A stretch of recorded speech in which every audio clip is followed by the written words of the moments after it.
A ir a la Yom Yom de hoy, que dice así, algo muy interesante y muy importante. La rutina, 11 de Shvat, la rutina diaria se inicia con el Modé. El Modé es la plegaria que doy reconocimiento a ti, Rey vivo y existente, por haber devuelto tú mi alma dentro de mí. Esto lo decimos todas las mañanas, ni bien nos despertamos. Y este se pronuncia aún antes del lavado de manos, cuando todavía están impuras, entre comillas. Y acá el Rebbe explica, pues todas las impurezas del mundo no pueden profanar el Modé Aní del Yehudí. El Yehudí puede ser imperfecto en esto o en aquello, pero el Modé Aní perdura intacto. Esa pureza que Hashem nos devuelve el alma y nosotros le agradecemos que estamos vivos, eso está por encima de todo. Y vamos a ver el de mañana, que es muy interesante. El intelecto y la exaltación son dos mundos.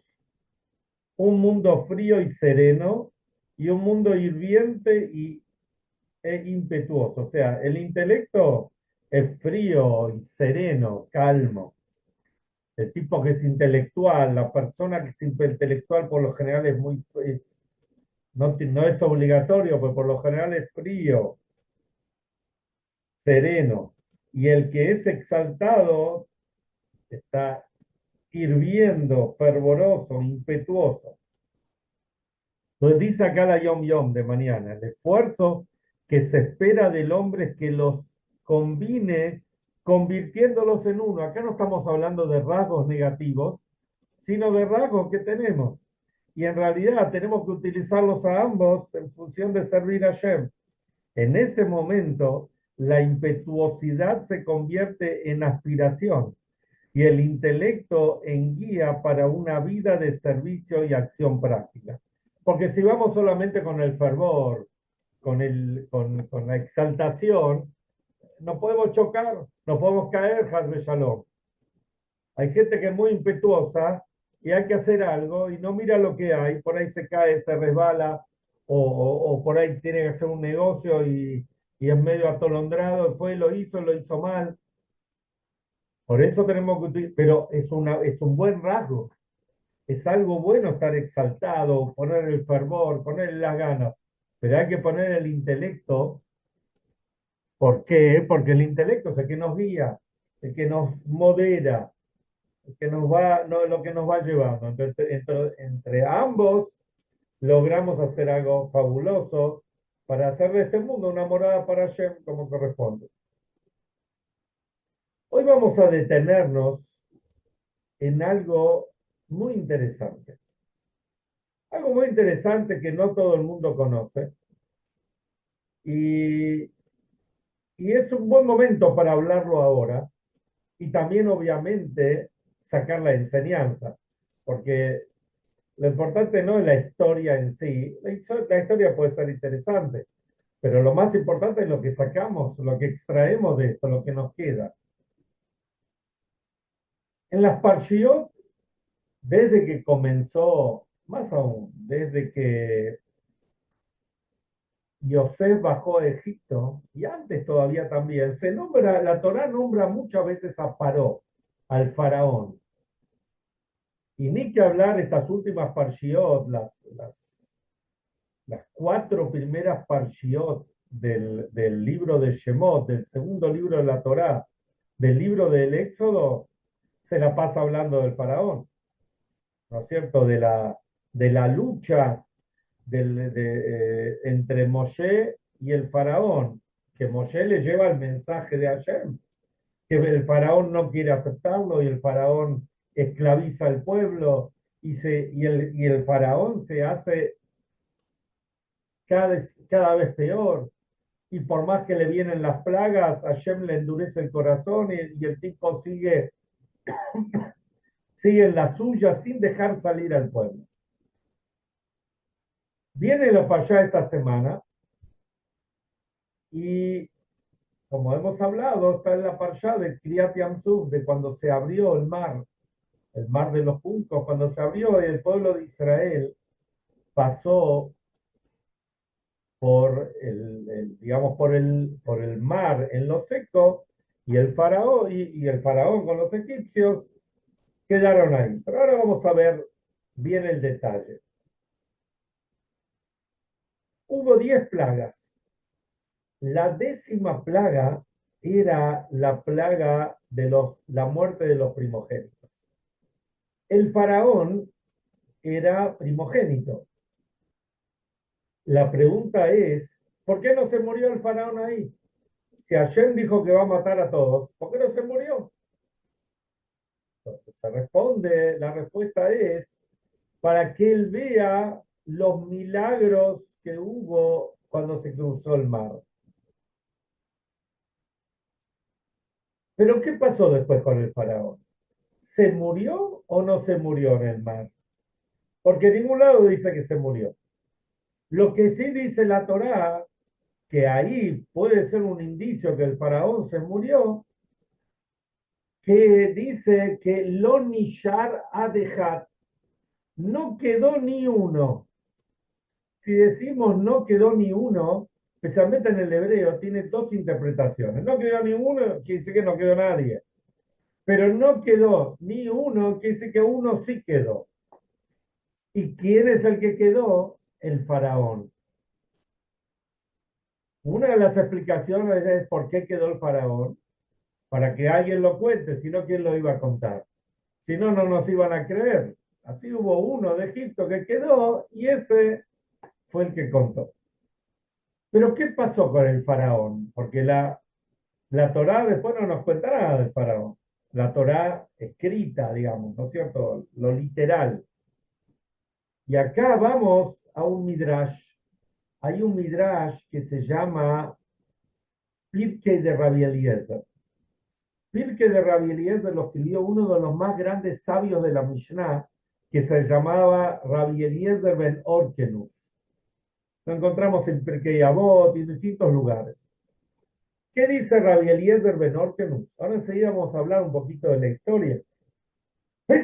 Perdón, de la historia de Rabbi Eliezer ben Orkenus. ¿Qué dice la Torá sobre qué dice Rabbi Eliezer ben Orkenus? Que en realidad el faraón quedó vivo y vivió 500 años más y pasó a ser el rey de Nínive. Nínive era la capital de Asiria, de Ashur, se dice en hebreo, Asiria. ¿Se acuerdan la historia de de Yoná? Yoná que se lo tragó el pez, que lo leemos en Yom Kippur. ¿Por qué leemos esta historia? Porque Hashem lo manda a Yoná a hablar con la gente de Nínive y decirles que hagan teshuvá, que se porten bien, que están yendo por el camino muy malo. Y Hashem les quería prevenir de que no se muevan, que frenen el que tenga que matarlos. Daniel no quería ir, perdón, Yoná no quería ir. Al final fue y le dijo. Dicen que de Rabbi Eliezer, ¿quién era el rey de Asiria, el rey de Nínive? Era el faraón que se salvó del Kriyat Yamsuf, que se salvó de la muerte, que fueron tragados todos por ahogados todos ahí en el mar, en el Yamsuf. ¿Y por qué quedó? Porque Hashem acá nos está mostrando lo que es la fuerza de la Teshuvá, que incluso un Rasha Merushá, el malvado de los malvados del faraón, que nos esclavizó, que quiso destruir a todo el pueblo de Israel, él también puede hacer Teshuvá. Y ahí dice que cuando Yoná llegó al pueblo y les advirtió que Hashem iba a destruir a todo el pueblo si no iban a hacer Teshuvá, él fue el primero que se quitó las ropas, digamos, de rey, se puso harapos y decidió, porque él conocía la grandeza de Hashem, Entonces él le contó a todo el mundo, a todo el pueblo, había 120.000 personas, que para aquella época era una ciudad, así dice el Tanaj, que Nínive era una ciudad muy grande, una metrópoli enorme, y todos ellos se salvaron gracias al faraón. Entonces, ¿qué vemos acá? Acá vemos la fuerza de la Teshuvá, lo que realmente un líder puede hacer. Y acá vamos a empezar a hablar de algo muy interesante. Después vamos a volver a Rabbi Eliezer Ben Orkenus, digamos, a completar la historia de él. Pero acá vamos a detenernos en un concepto maravilloso. ¿Qué es en este caso, qué es un rey? El rey es el que está sentado en el trono y da órdenes y todo lo viene a rendir pleitesía. Eso no es un buen rey. El verdadero rey es el que es el sostén del pueblo. Esos reyes que a lo largo hubo reyes que fueron terriblemente malvados y muy malos y muy orgullosos, vanidosos, etcétera, lujuriosos, todo lo que queramos. Pero hubo reyes buenos. Esos reyes fueron los que fueron el sostén del pueblo. Y aquí vamos a ver un par de historias que nos muestran cómo realmente uno tiene que ser el sostén, ya sea de la familia, ya sea en un negocio, ya sea una comunidad o donde a uno le toque estar. Hay algo muy interesante. Después que el pueblo de Israel recibió la Torá y después Moshe subió al monte Sinaí, bajó con las tablas, las rompió, volvió a subir, bajó con las segundas tablas, Hashem los perdonó, entonces Hashem le da la orden que hagan un santuario. Para hacer el santuario se necesitaban 15 elementos. Entre ellos había oro, plata, cobre, cosas muy valiosas. Dice que cuando fue la inauguración, que los Nesiim, los jefes de las tribus, trajeron unas piedritas para poner ahí en las ropas del Cohen. Y la pregunta es, ¿por qué trajeron solamente esto? Y también hay otra pregunta. Cuando dice que los jefes de las tribus se llamaban Nesiim, Nasi es el jefe, es el líder.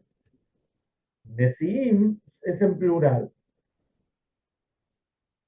Y cuando llama la atención que la palabra Nesiim le falta una yud, la letra chiquita. Entonces se pregunta por qué falta la yud. Y vamos a analizar un poquito el tema y llegar a lo donde queremos llegar. Los Nesiim, ¿por qué trajeron esto tan pequeño?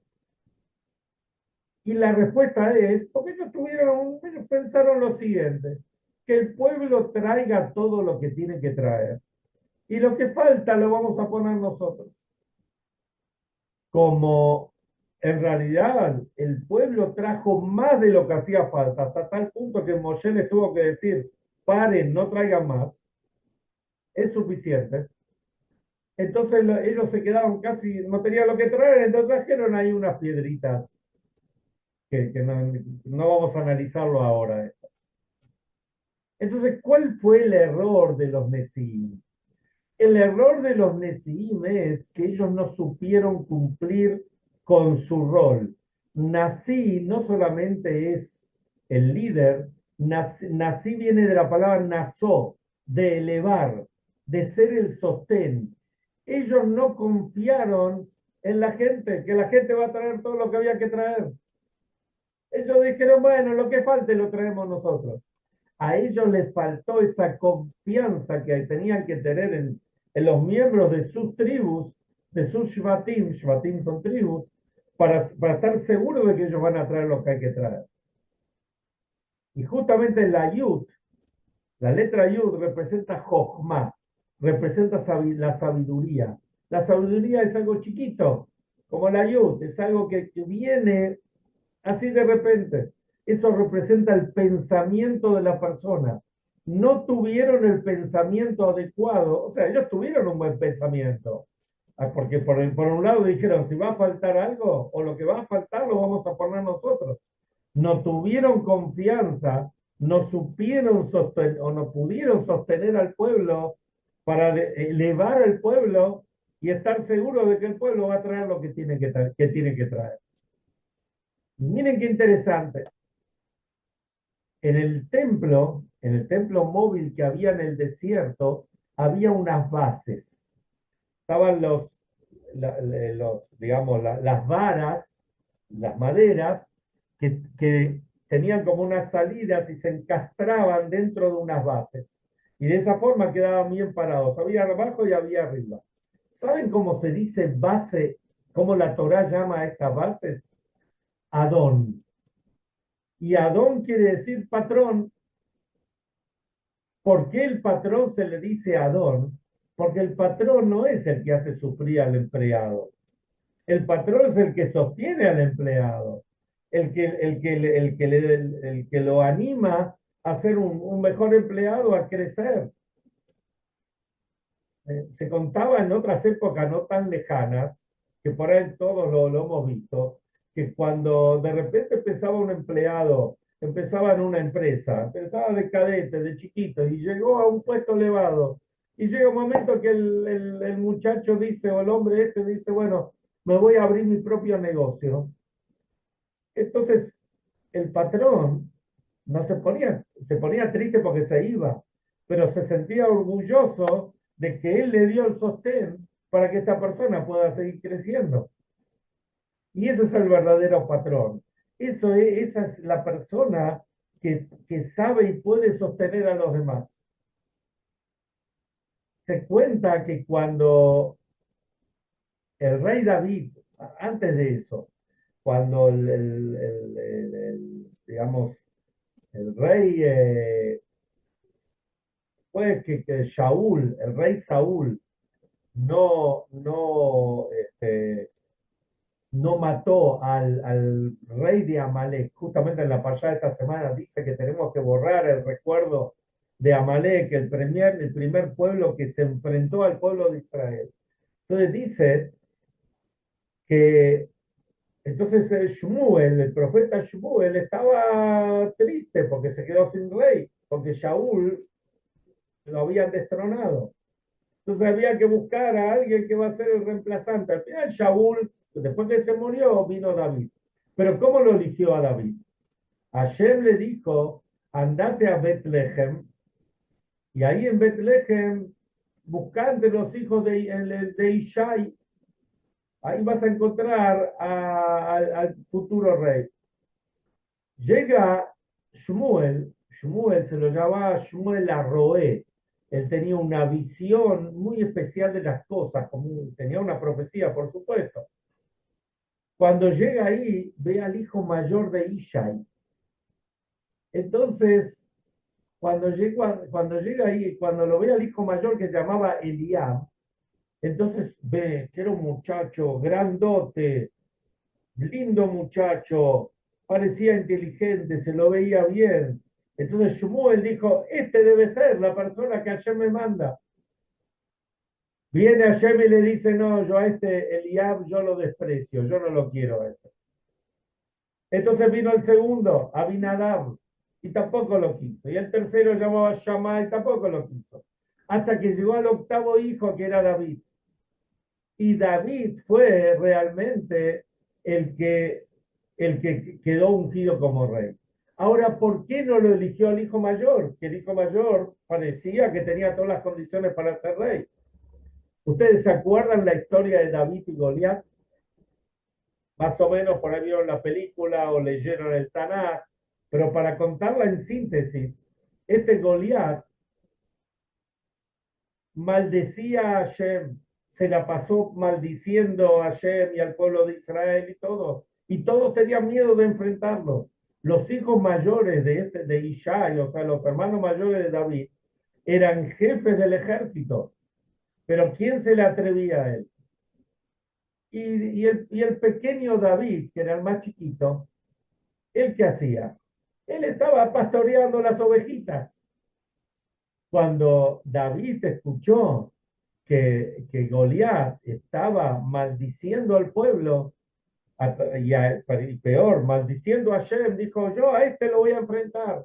Entonces fue y lo quiso enfrentar. Entonces el hermano se le empezó a burlar. Vos tenés que ir a estar ahí con las ovejitas, vos sos pastor, sos bueno para eso, vos que sos chiquito, vos vas a enfrentar a este que nosotros no lo podemos enfrentar. Pero David le dijo, pero yo maté a un oso y maté a un león, no lo quieren escuchar. Al final, obviamente, él lo mató con la onda, lo mató a Goliat. Y bueno, ¿cuál fue el error de este Eliab? El error de él es que no le dio sostén al hermano. Cuando el hermano dijo, yo puedo hacerlo, dijo, andate, anda a pasear, andate ya con las ovejitas, vas a estar contento. No le dio el sostén que él necesitaba. Cuando se habla sobre Rabbi Eliezer ben Orkenus, él hasta los 28 años no sabía, era parecido a Rabbi Akiva, no sabía nada, así está traído la historia de él en este pirque de Rabbi Eliezer. Y ahí dice que hasta los 28 años él no sabía una letra, no sabía ni decir el Shema Israel. Entonces, ¿qué hacía todo el tiempo? El padre, Orkenus, era un gvir, era un tipo rico, tenía muchos campos. Entonces lo mandó a arar los campos. Tenía campos que tenían piedras. Entonces el padre lo ve llorando un día. Entonces le dice, ¿y por qué lloras? Dice, no, yo no quiero acá estar en el campo. Entonces el padre pensó que era un trabajo muy duro, lo mandó a un campo más fácil. Y el muchacho seguía triste y llorando. Entonces le dice, pero decime, ¿por qué acá tenés y vas a tener tu porvenir y todo? Le dice, no, mi anhelo es estudiar Torah, es aprender, ser un yehudí que sabe Torah. Cuenta que el padre le dijo, no, pero vos Torah, vos no podés estudiar Torah, si, si ya hasta los 28 años no aprendiste nada, ya no vas a aprender. Aprender hay que aprender de chico, de grande no se puede aprender. Deja que tus hijos lo hagan, ellos van a aprender. La realidad es que los hijos tampoco van a aprender, porque van a seguir lo que hace el padre. Al final, un día, estoy resumiendo la historia, un día se encontró, lo visitó a Rabbi Eliezer, lo visitó Eliyahu Anabí, y le dijo, ¿por qué llora? Le preguntó, y le dijo, porque yo quiero estudiar Torah. Entonces lo mandó a que vaya a Jerusalén, a la yeshiva de Rabbi Yohanan ben Zakkai, que era el sabio más grande de la época. Cuando va, entonces, bueno, va a estudiar ahí. Mientras tanto, cuando se fue, vinieron los otros hijos de Orkenus, o sea, los hermanos de Rabbi Eliezer le dijeron al padre, ¿sabes qué? Desheredalo, porque mira que se fue, él no quiere laburar, no quiere trabajar, sacarle toda la herencia. Y el padre también se enojó, entonces se fue a Jerusalén para ir y anotar ahí que quede claro en el tribunal superior, en el Sanedrín, de que no le deja absolutamente nada. Cuando Rabbi Eliezer llega a hablar con Rabbi Yohanan Ben Zakkai, entonces él le dice, yo no sé nada y quiero aprender Torah. Y bueno, Rabbi Yohanan Ben Zakkai lo recibió y le empezó a enseñar, etc. Cuando el padre viene a, a desheredarlo, en ese momento Rabbi Yohanan Ben Zakkai hizo toda una reunión que invitó a las más grandes personalidades de Jerusalén y a todos los ricos de Jerusalén. Entonces este Orkenus cuando llega, ve que está esto ahí, digamos que va ahí al lugar. Viene Rabbi Yohanan Ben Zakkai y le dice a Rabbi Eliezer, a su alumno, le dice, hoy vas a hablar vos delante de todos. Entonces Rabbi Eliezer le dice, ¿y yo? ¿Con qué puedo hablar yo? Yo lo único que puedo hacer es repetir lo que aprendí de vos, lo que aprendió del maestro. Entonces Rabbi Yohanan le dice, vos como, así traen Pirkei Avot, vos sos como un Mayan Amitgaber, como una fuente que se hace cada vez más poderosa.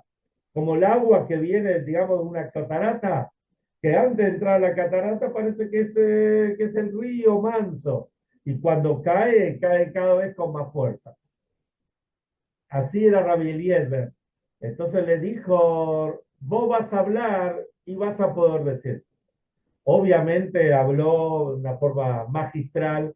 Cuando el padre lo escuchó, entonces le dijo, ¿sabes qué? Toda la herencia te la dejo a vos, no le voy a dejar nada a tus hermanos, porque vio lo grande que era. Entonces Rabbi Eliezer le dijo, yo, dejásela a todos los hermanos, yo no necesito, a mí lo único que me interesa es estudiar Torah. ¿Qué vemos también acá también del padre? El padre no le dio el sostén. Y esa es nuestra misión.